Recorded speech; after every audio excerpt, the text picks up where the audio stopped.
They stood on stages that held thousands. Their voices echoed through stadiums. They had wealth beyond imagination and access to the best doctors money could buy. Yet one by one, they fell not to scandal or violence, but to something far more insidious. What's the connection that united these legends in their final moments? The answer will shock you, because by the end, you'll understand the tragic irony that nobody saw coming. The very qualities that made them icons were the same qualities that sealed their doom. Barry Hankerson, the music mogul who built an empire but couldn't save himself.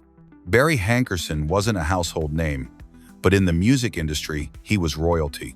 As Aaliyah's uncle and founder of Blackground Records, he shaped 1,990 Seconds R&B, working with legends like Missy Elliott, Toni Braxton, and Tank.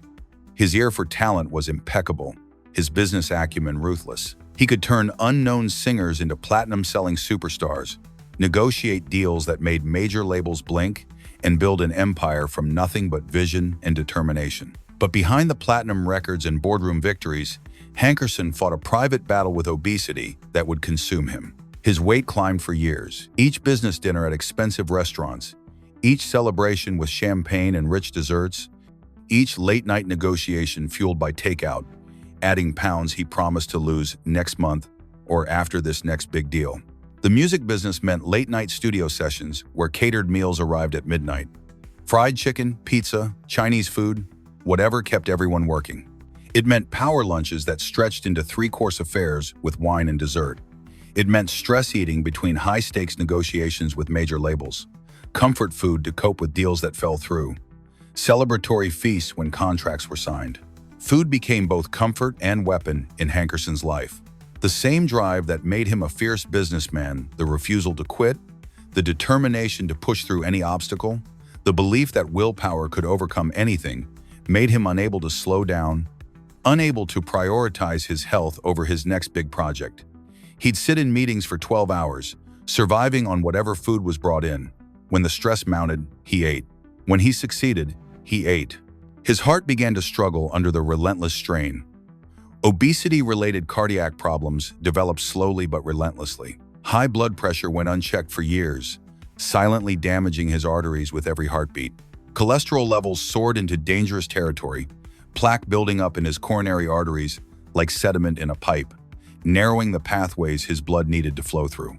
His doctors warned him repeatedly, showing him alarming test results, explaining in stark medical terms what would happen if he didn't make immediate changes. But like many high achievers, he believed he was invincible, that he could outwork any health problem, that success in business meant he could succeed at anything. He'd deal with it after the next album launch, the next tour negotiation, the next contract signing. There was always something more important, always another deal that couldn't wait. The warning signs were there for anyone who looked closely. Hankerson would become winded just walking from his car to his office building. He'd break into a sweat sitting in air-conditioned boardrooms during tense negotiations. His face would flush alarmingly red during stressful phone calls.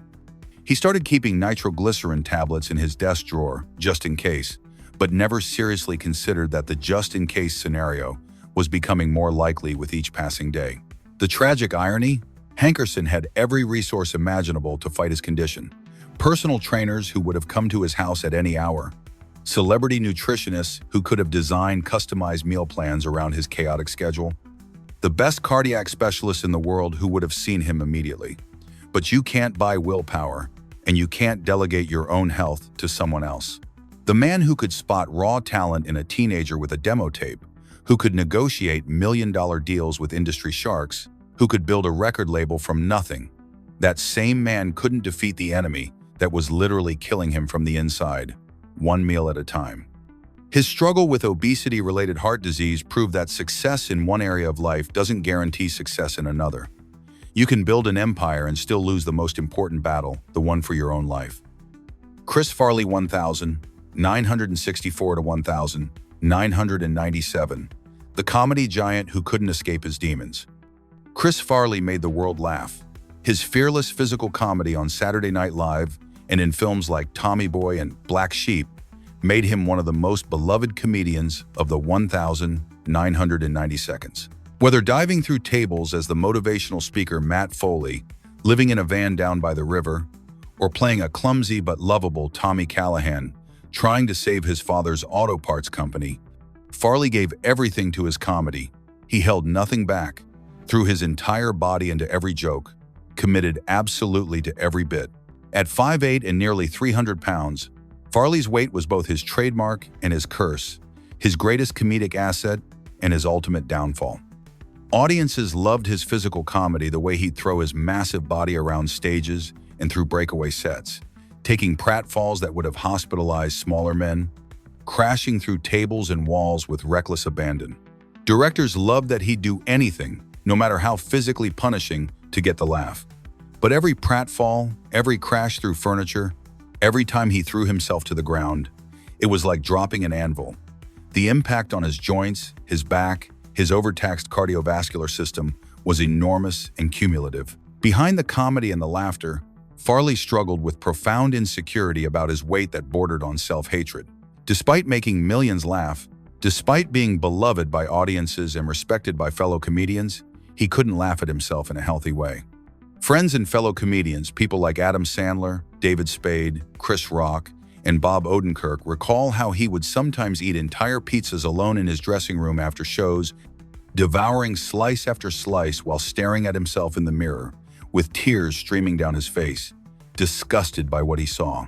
Then he'd swing the other direction, working out obsessively for days, running on treadmills until he nearly collapsed, lifting weights far beyond what was safe for his fitness level, trying desperately to punish his body into submission, to force it to be something it wasn't. Then, exhausted and depleted from the extreme exercise, his willpower would break and he'd binge again, eating enormous amounts of food in short periods. This cycle of restriction and indulgence, of punishment and reward, wreaked absolute havoc on his metabolism, his mental health, and his cardiovascular system. The physical demands of his comedy style put enormous, unsustainable strain on his heart and body. His heart was working overtime every moment of every day, pumping blood through a body that was simply too large for it to support efficiently. Imagine an engine designed for a compact car being forced to pull a fully loaded semi-truck uphill. That was what Farley's heart was doing, 24 hours a day, 7 days a week.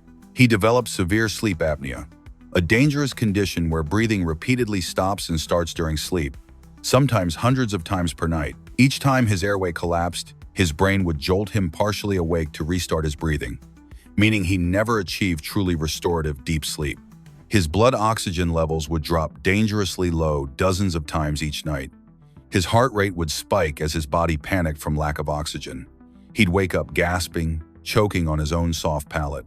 He snored so loudly that friends in adjacent hotel rooms would hear him through the walls and worry about him choking in his sleep. He'd wake up exhausted no matter how many hours he'd spent in bed, always tired, always running on empty, his body never getting the rest it desperately needed to recover. Farley knew he was in serious trouble. In his final years, he made several desperate, heartbreaking attempts to lose weight and save his own life. He checked into the Hazelden Rehabilitation Facility multiple times, not just for substance abuse, but to address his eating disorders and food addiction. He hired expensive personal trainers who would shadow him constantly, monitoring his meals, forcing him to exercise, trying to create accountability. He tried every diet imaginable, liquid fasts where he consumed nothing but protein shakes, all protein diets that eliminated carbohydrates entirely, medically supervised weight loss programs, and it would work for a while. He'd lose 50, 60, even 70 pounds over a few months, and for brief shining moments, he'd look almost healthy, his face less puffy, his movements more energetic, his breathing easier. Photographs from these periods show a man who could have been saved, who was so tantalizingly close to escaping the trap he'd built for himself. But then the demands of his career would resume, the stress of carrying a major Hollywood movie on his shoulders, the pressure to be on constantly, to be funny at every moment, to never disappoint his fans. The loneliness of hotel rooms in strange cities where room service was the only company, the emptiness that fame couldn't fill. And the weight would come roaring back, plus more, as if his body was punishing him for daring to try. Each failure deepened his depression and shame, creating a vicious cycle that tightened like a noose around his neck. He'd eat to cope with bad feelings about his weight, then feel worse about gaining more weight, then eat more to cope with those feelings, then hate himself more intensely, then eat to numb the self-hatred, round and round in an inescapable spiral. His final year was a desperate race against time that he didn't even fully realize he was running. Friends staged interventions, gathering in groups to plead with him tearfully to get help, to check back into rehab before it was too late, to save himself while he still could. His brother John tried moving in with him to monitor his eating and substance use, to be a constant guardian. The producers of his upcoming projects begged him to get healthy, offering to delay filming indefinitely, to give him whatever time he needed, because they'd rather wait for a healthy Chris Farley than lose him forever. But Farley was trapped in a prison of his own making, unable to see a way out, unable to believe deep down that he was worth saving, unable to imagine himself as anything other than the fat, funny guy whose body was the joke. On the 18th of December 1997, Chris Farley was found dead in his Chicago apartment by his younger brother John, who had been desperately trying to reach him. He was just 33 years old, the exact same age as his idol John Belushi when he died. A parallel that had haunted Farley for years and that ultimately, tragically came true. While the official cause of death was attributed to a drug overdose, a lethal combination of cocaine and morphine, his obesity was a massive contributing factor that most headlines overlooked or minimized.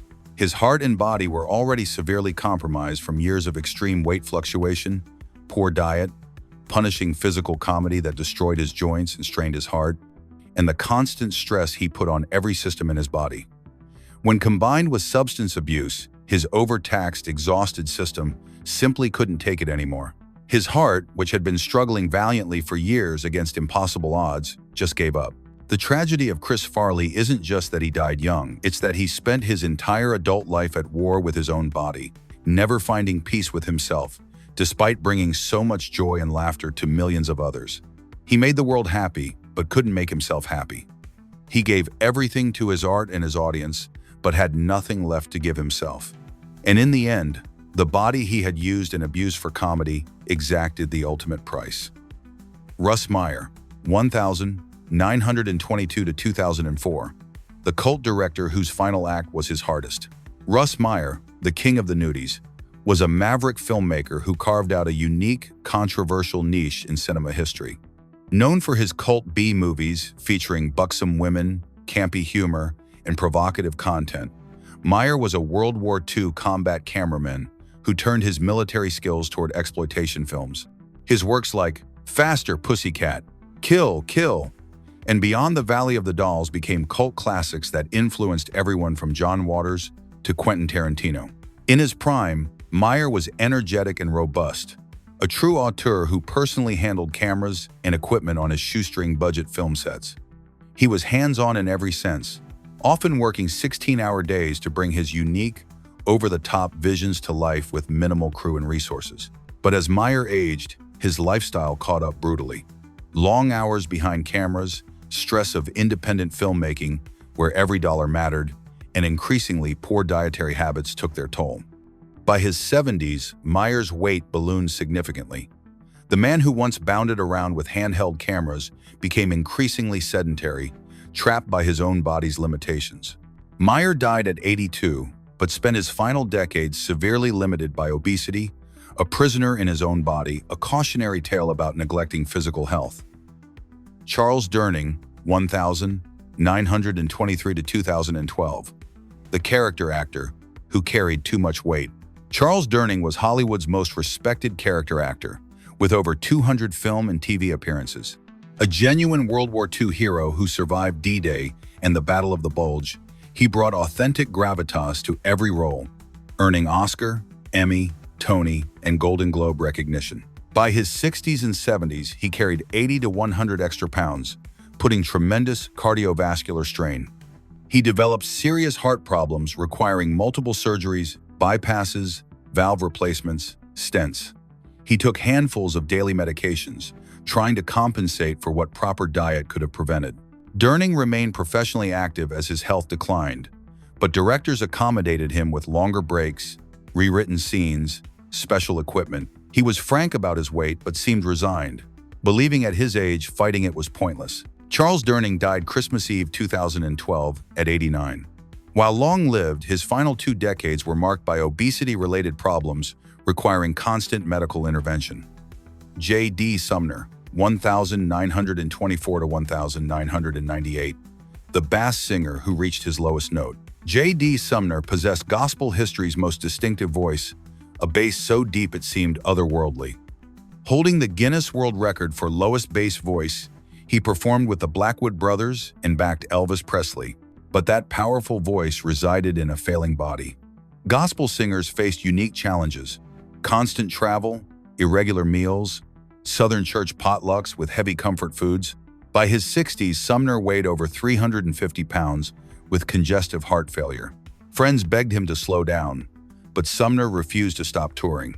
Gospel music was his calling. He preferred dying on the road to retiring.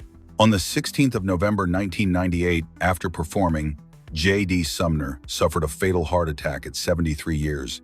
He might have added if he'd controlled his weight. King Curtis, 1934 to 1971. The saxophonist whose body failed before violence could. King Curtis was a saxophone virtuoso whose sound defined 1962nd soul, appearing on countless hits.